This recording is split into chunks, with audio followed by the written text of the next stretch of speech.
রাই জাগো গো, জাগো শ্যামের মন মোহিনী, বিনোদিনী রায়।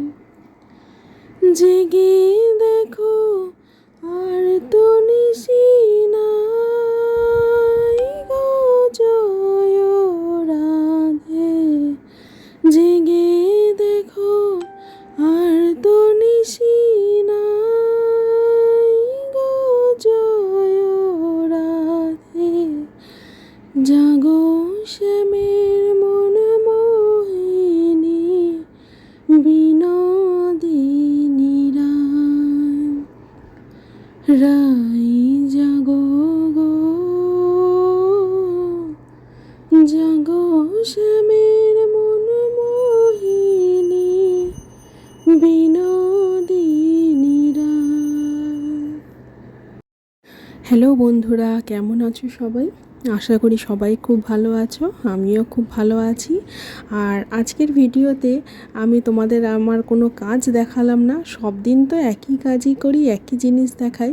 তাই আজকে আমাদের গ্রামের ছোট ছোট জিনিস তোমাদের সাথে শেয়ার করলাম। তার সাথে একটা ছোট্ট প্রভাতী গান। তোমাদের কেমন লাগলো তোমরা কমেন্ট করে জানিও। আর দেখো, সকাল সকাল সব কাজ শেষ করে চলে এসেছি। এখানে কি কি আমাদের গাছ লাগানো হয় তোমাদেরকে দেখাবো। তো এই পুরোটাই আমার শ্বশুর শাশুড়ি মিলে করেন। আর জল দেওয়া, চারা লাগানো, এই দানা ফেলা, এই সব কিছুই। তো গ্রামে থাকার একটা সুবিধা কি জানো তো, প্রায় দিনই বাজার করা লাগে না। এখানে নিজেদেরও কিছু সবজি হয়। আর চারিদিকে যেহেতু মাটি, তাই একটু বৃষ্টির জল পড়লেই সেখানে কলমি শাক, হেলঞ্চ শাক, ছেঁচি শাক, বিভিন্ন রকমের শাক হয় পুকুরের ধারে। কুলেখাড়া শাক, যেগুলো খুবই উপকারী আর খুব তরতাজা, একদম ফ্রেশ শাক আর সবজি সব কিছুই ফ্রেশ পাওয়া যায়। এটাই খুব ভালো লাগে। বাজার করে বা তুলে এনে ঘরে পড়ে থাকার থেকে যেদিন যেটা খাওয়া হবে মাটি থেকে তুলে এনে খাওয়া হলো, রান্না হলো, এটাই কিন্তু খুব ভালো জিনিস, তাই না? শরীরের পক্ষেও খুব ভালো। আর এই গাছগুলো যেহেতু একদম রাস্তার ধারেই লাগানো, তাই হঠাৎ করে দিন গরু ঢুকে গিয়ে সব মূলো গাছের ওপরের শাকগুলোকে খেয়ে নিয়েছে। তাই দেখো, আমি শাকগুলোকে বেছে বেছে, মূলোগুলো একদম ছোট, এগুলো খুব বড় আর মোটা, খুব সুন্দর হয়, কিন্তু গরু খেয়ে নেওয়াতে এগুলো তো আর হবে না। তাই আমি সব তুলে নিচ্ছি, এগুলোকে রান্না করা হবে তাই। আর এই একই সবজির দানা বিভিন্ন মরশুমে পাওয়া যায়।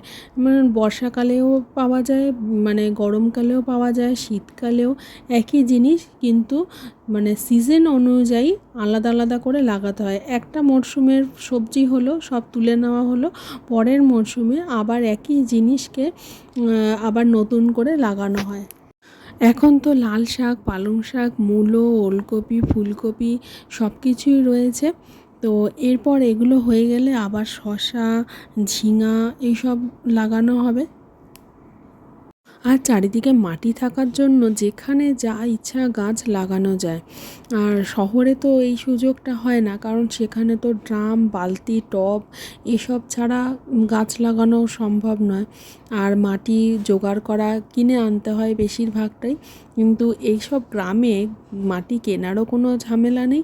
আর চারিদিকে মাটি, তোমার যেখানে যা খুশি গাছ লাগাও, শুধু একটু জল দিলেই হবে, ব্যাস। আর শুধু সবজি নয়, আমাদের কিন্তু এখানে অনেক রকমের ফুলও হয়। সবাই চাষ করে, আর আমি যে শুধু বসে বসে খাই সেটাও কিন্তু নয়। এই যে এর চারপাশে যে ঘেরাটা দেখছো, ওই খুঁটিগুলোকে পুঁতে পুঁতে আমি এই মশারির ঘেরাটা দিয়েছি।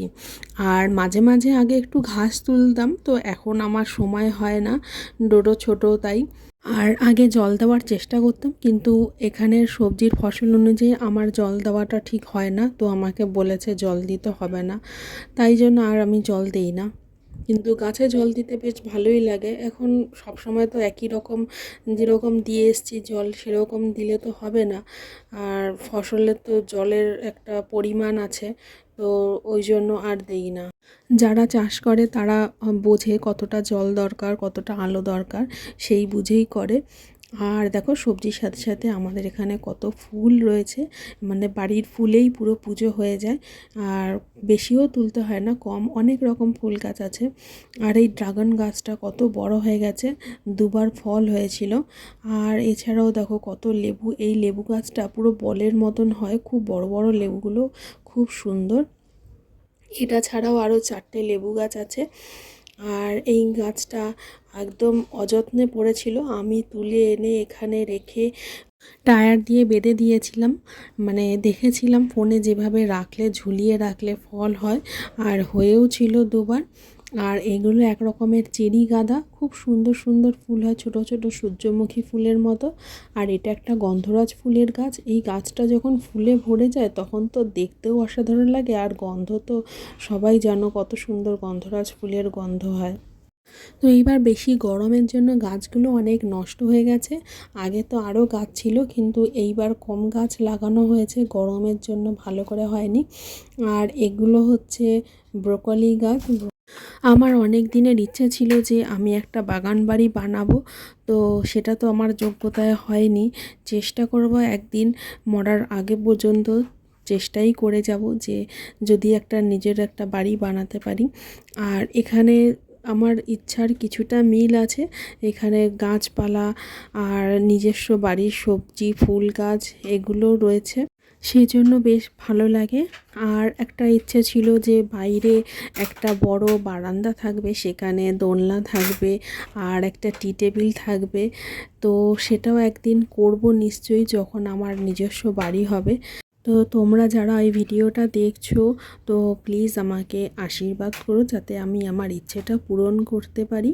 প্রতিটা মেয়েকেই বিয়ের আগে হোক পরে হোক স্বনির্ভর থাকা দরকার। তো বিয়ের আগে তো স্বনির্ভর আমি ছিলামই, কিন্তু বিয়ের পর এই বাচ্চার জন্য আর এতটা দূরত্বের জন্য আমাকে আমার কেরিয়ার ছেড়ে দিতে হলো। কিন্তু একদিন না একদিন আমি আশা রাখি অবশ্যই আমি সেই জায়গায় আবার পৌঁছাতে পারবো, আর নিজের ইচ্ছাও পূরণ করতে পারবো। আর তোমাদের পুরো ভিডিওটা কেমন লাগলো তোমরা কমেন্ট করে জানিও। শেষ করছি এখানেই, টাটা।